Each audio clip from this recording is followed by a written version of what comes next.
My name is Cheryl Fey. I'm an itinerant stenciler, and I've been stenciling around the country since 1986.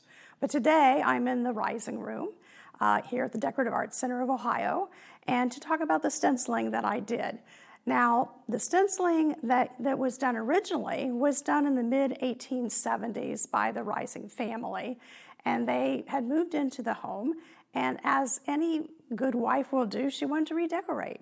And so it was in the Victorian period, and stenciling was actually quite popular in this area. So she had the stenciling done.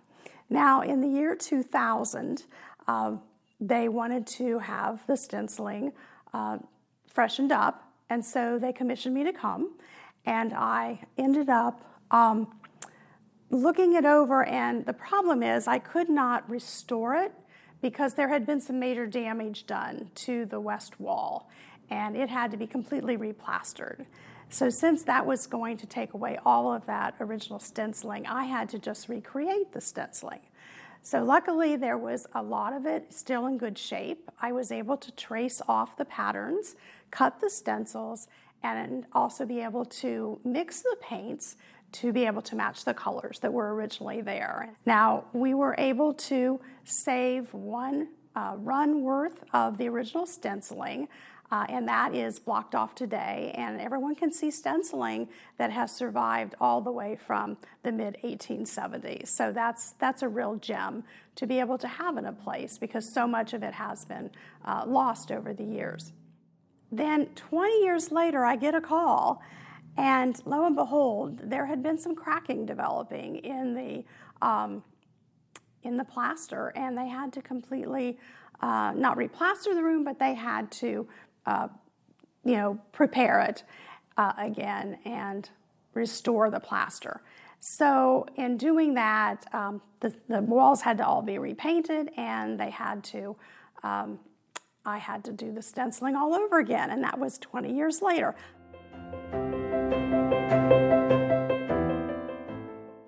This is the first overlay of the flowing, really beautiful part of the stencil. And as you can see, this is the one I actually use, so it's got the paint all around the cut edge. And the paint that I apply, of course, then fills in all of this wall area that is behind. There were basically two main tones used in this part of the stencil. One is into a very deep gold tone, and the other one is kind of in a mint green color. But there also are highlights given and shading given on each of the ones. And so you can see a deeper tone here. There's an umber that once the gold was applied and it was dried, then I had to go back and be able to apply the umber. And there also are places where there's a reflection in ivory.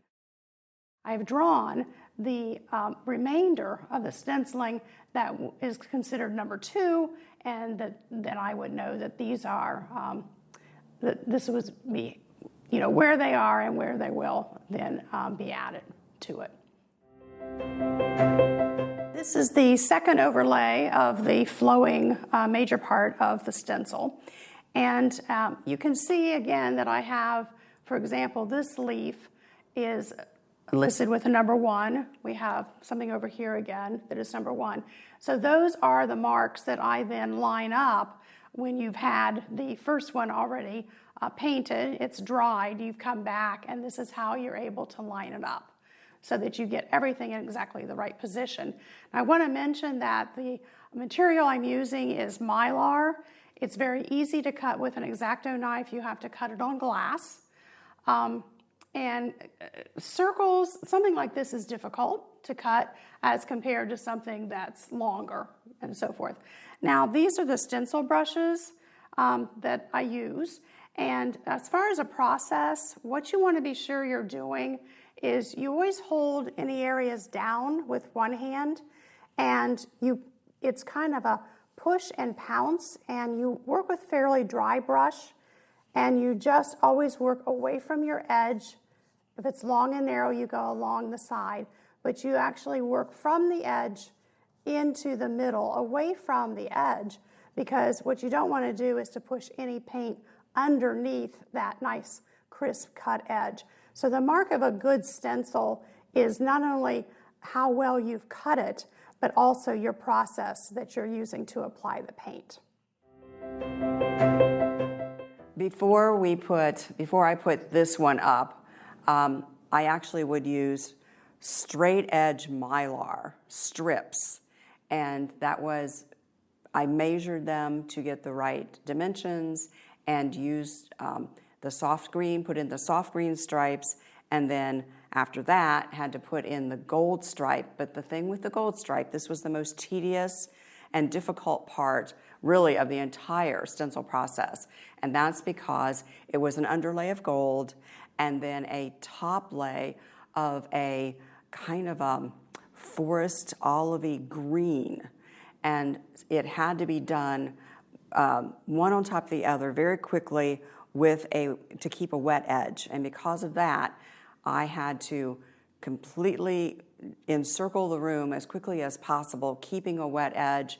And I actually had my husband come and push the rolling scaffolding around as I did that particular step. So that was one of the times around the room that I had to do. And then after that was done and dried, and also with the two medium size stripes in the soft green, then I was able to put this one up. So the soft green was in here, the gold was the stripe in within here, and another green down here, and then this was kind of the oxblood, very narrow stripes that went then on either side of the larger stripes.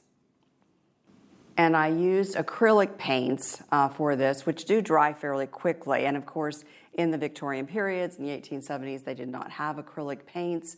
I'm not sure if they used a milk-based paint on that. There were, pigments were quite available. They were able to get good colors, but they, of course, did not have acrylic paints. But it's the valuable type of paint to be able to use today, to be able to actually do your stenciling a lot faster because of the drying time.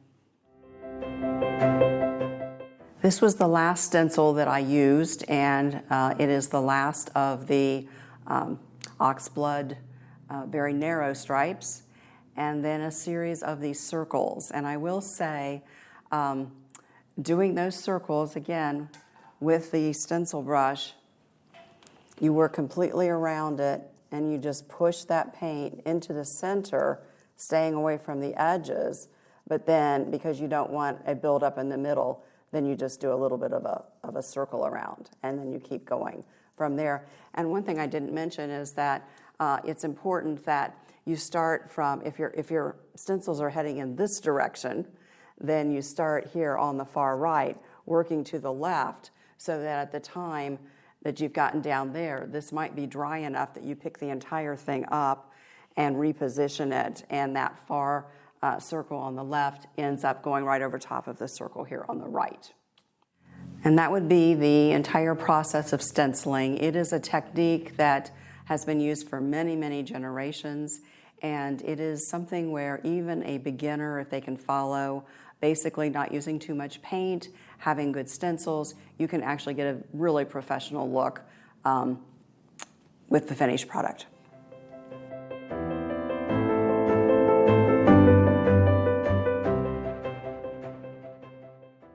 Well, I hope you've enjoyed your visit to the Rising Room, and when you get to come and visit, then be sure and look up high and see the stenciling and know the value of being able to recreate history and what actually went into being able to produce the beautiful stenciling.